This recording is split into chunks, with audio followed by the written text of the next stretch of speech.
Hello everyone, welcome back to my channel. So I am living in Bangalore for last 4 years. मैं झांसी से बैंगलोर आई थी 4 साल पहले और इन 4 सालों में मेरा जो एक्सपेंस है वो 40% से ज़्यादा इंक्रीज हो चुका है। महंगाई के मामले में बैंगलोर बड़ी बड़ी सिटीज़ जैसे मुंबई और दिल्ली को भी पीछे छोड़ता जा रहा है और सभी को पता है कि इंडिया की जो क्रीम लेयर है वो बैंगलोर में ही काम करती है। तो साल के 50 लाख 60 लाख इतने तो कमाती है, तो बस लैंडलॉर्ड्स को लगता है कि सारे पैसे इन्हीं लोगों से लूट लो। But the question comes, how much salary is enough to survive in Bangalore? कितना खर्चा फ्लैट में जाता है, कितना ग्रोसरीज में जाता है, कितना जिम में जाता है, कितना ट्रांसपोर्ट, स्किन केयर, कहाँ कितना पैसा जाता है। तो ये सारे एक्सपेंसेस आज हम डिटेल में कवर करने वाले हैं इस वीडियो में, तो वीडियो को आप पूरा जरूर देखना। सारे एक्सपेंसेस आज हम डिटेल में कवर करेंगे और देखेंगे कि बैंगलोर में मंथली एक्सपेंसेस एक अच्छी लाइफस्टाइल के लिए कितना होता है। So let's start the video. तो शुरू करते हैं सबसे बड़े फैक्टर से, जो है monthly rent. Monthly rent very करता है कि आप किस एरिया में रहते हैं, क्योंकि अगर आप Koramangala, HSR, electronic city, Bellandur, Whitefield इन एरियाज में एक बहुत अच्छी सोसाइटी में घर लेना चाहते हैं तो डेफिनेटली आपका खर्चा बहुत ज्यादा होने वाला है as compare to the standalone building, क्योंकि उसका रेंट कम होता है और सोसाइटीज में क्योंकि ज्यादा फैसिलिटीज मिलती हैं, सिक्योरिटी ज्यादा होती है, सेफ्टी का भी इशू नहीं होता है, इसलिए एक अच्छी सोसाइटी में रहना एक्सपेंसिव होता है। अगर मैं अपनी बात करूं तो मैं एक सोसाइटी में रहती हूं 1 BHK में, क्योंकि as a women we have to consider so many things like security, safety, facilities etcetera. तो मेरा जो रेंट है वो मुझे पड़ता है 28,000 रुपीज इंक्लूडिंग मेंटेनेंस। फ्लैट में रेंट के अलावा जो खर्चा होता है वो होता है इलेक्ट्रिसिटी बिल और गैस बिल। तो इलेक्ट्रिसिटी का जो मुझे पड़ता है वो होता है 1000 के अप्रॉक्स पर मंथ और सिमिलरली मुझे गैस का भी पड़ता है 1000 रुपीज। सो अगर मैं टोटल फ्लैट का खर्चा देखूं, रेंट, मेंटेनेंस, इलेक्ट्रिसिटी बिल और गैस बिल, तो ये टोटल मुझे पड़ता है 30,000 रुपीज पर मंथ। और जब हम फ्लैट लेते हैं तो हमें सिक्योरिटी डिपॉजिट देना होता है ओनर को, जो कि बहुत ज़्यादा होता है। तो यहाँ पर बैंगलोर में अराउंड 3 से 4 मंथ का रेंट ओनर ले लेते हैं एज अ सिक्योरिटी डिपॉजिट, जो कि आई फील बहुत ज़्यादा है। पर्सनली अगर मैं अपना बताऊं तो मैंने 80,000 रुपीज़ दिया था, बट मैं इसको एज अ मंथली एक्सपेंस में ऐड नहीं करने वाली हूँ क्योंकि it is a one time thing और ये बाद में आपको वापस भी मिल जाता है। Now let's move on to the second biggest खर्चा which is food. If you are a bachelor then food is a biggest problem for you. मैं सोचती हूँ कि भगवान को ऐसा कुछ करना चाहिए था कि आप साल में एक बार खाना खा लो, तो वही आप साल भर के लिए फुर्सत हो, फिर कुछ नहीं खाना। बट दिन में 3-3 बार हमें खाना खाना होता है और भूख भी लगती है, तो पेट तो भरना ही है। तो खाना के लिए आप एक कुक रखेंगे, तो मेरी जो कुक है वो मुझसे 2,500 रुपये पर मंथ लेती है और क्लीनिंग और यूटेंसिल्स के लिए आपको एक मेड भी रखना पड़ेगा। तो मेरी जो मेड है वो 2,500 रुपये लेती है, क्योंकि मेरा कुक और मेड सेम ही है। तो टोटल 5,000 रुपये मंथ का हमें मेड और कुक को देना रहता है। But we are still not done with food, because अभी खाना बनाने के लिए हमें ग्रॉसरीज चाहिए पड़ेंगी। सो ग्रॉसरीज या तो हम बाजार से लाएंगे या फिर हम जो हमारे इंस्टेंट डिलीवरी एप्स हैं लाइक ज़ेप्टो हो गया, स्विगी इंस्टामार्ट हो गया, ब्लिंकिट हो गया, तो ये सब में एक्चुअली एक मिनिमम थ्रेशोल्ड भी होता है लाइक 200, तब तक आपको डिलीवरी फीस नहीं देनी रहती है।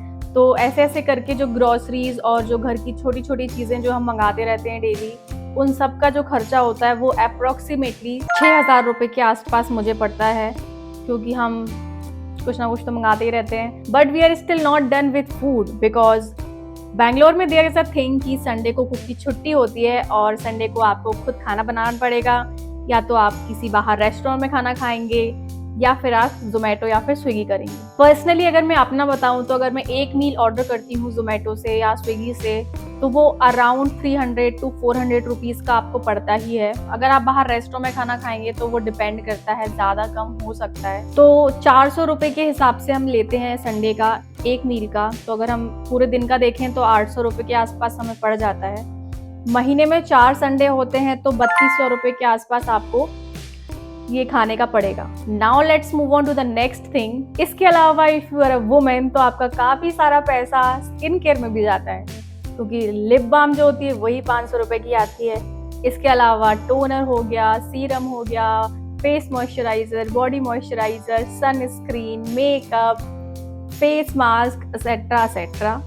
तो आई थिंक आजकल लोग काफ़ी ज़्यादा स्किन केयर में घुसते चले जा रहे हैं, तो आजकल सभी लोग खरीदते हैं and I think it is important, मैं भी खरीदती हूँ। वुमेन ही नहीं, आजकल तो मैन भी स्किन केयर करते हैं। तो अगर मैं पर्सनली आपको अपना खर्चा बताऊं तो मेकअप में तो मैंने ज़्यादा कुछ इन्वेस्ट कर नहीं रखा है। ये जो मैंने लगा रखा है मेरे पास इतना ही मेकअप है। सो बट स्किन केयर मैं खरीदती रहती हूँ, तो उसमें काफ़ी सारा पैसा चला जाता है। तो अगर मैं मंथली आपको बताती हूँ मेरा, तो it is approximately 4000 rupees per month for skin care. Skin care के अलावा अगर आप कभी कपड़े खरीद लेते हैं या फिर कभी छोटी मोटी शॉपिंग कर लेते हैं, घर के लिए आपने कुछ खरीद लिया या फिर अपने लिए कुछ खरीद लिया, अपनी फैमिली के लिए कुछ खरीद लिया, तो ये जो मिसलेनियस खर्चा है इसको भी हम कंसिडर करके चलते हैं। सो ऑन एन एवरेज इसको मैं अभी 4000 रुपये लेती हूँ, कंसिडरिंग कि आपको एक लग्जरी आइटम नहीं खरीद रहे हो मंथ में। सो या 4000 rupees is for that. Now the next category is transport. Bangalore में transport is very expensive, very expensive. Bangalore में जो ट्रांसपोर्ट ऑप्शंस हैं वो काफ़ी सारे हैं, जैसे मेट्रो है और बस है, आप कैब कर सकते हो, ऑटो कर सकते हो, बाइक बुक कर सकते हो। So these are the options. So let me tell you one story. जब मैं नई बैंगलोर में आई थी तो मैं एक मॉल पे थी, तो मॉल से मुझे घर जाना था और मेरा घर अराउंड 1 किलोमीटर की दूरी पे था, तो आई वॉज वेरी टायर्ड, तो मैंने ऑटो बुक कर ली।